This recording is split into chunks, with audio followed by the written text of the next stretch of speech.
Hi, it's Connecticut personal injury attorney Ryan McKeen here. I want to talk to you about a common source of stress and confusion. And you know what? I see this all the time in the media. I'm, washing dishes. I have the TV on, and the local newscaster says, I'm going, so and so is suing somebody for $15,000. And this is another unique Connecticut pleading. To understand, I'm gonna unpack it for you in this video. Okay, so Connecticut has basically different courts. We have the small claims court, and the small claims court is a court that only hears matters from $0 to $5,000. So the most that a small claims magistrate can award is $5,000. Okay, you can't get any more money than $5,000 in a small claims court. So we also have the Superior Court. And in the Superior Court can only hear matters by law in excess of $15,000 or more. So it's a larger controversy that ends up between, in Superior Court.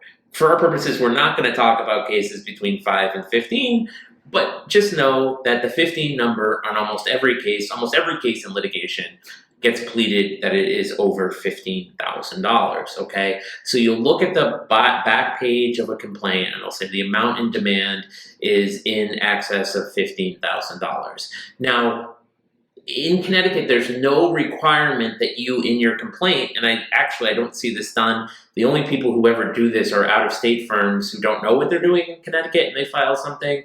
But you don't ever put, or you're not required to put, how much you're seeking in the complaint of a lawsuit.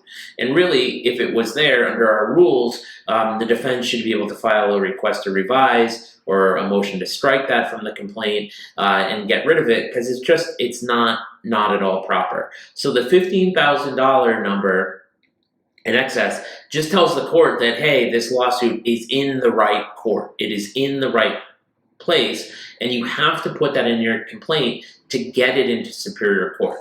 So if you're seeking $10 million, your complaint is going to say in excess of $15,000. If you're seeking, $15,000, it's gonna say that as well. So just know that number has nothing to do with the value of your case, the value of any case. If you're a reporter out there, please don't report that the case is worth, that they're suing for $15,000. That's a complete misreading of even that sentence and a lack of understanding of the law. So don't get hung up on that number. Your lawyer should be able to explain it to you, but I'm just giving this general information to you. If you have any questions, please feel free to give me a call, 877-CTF-WINS.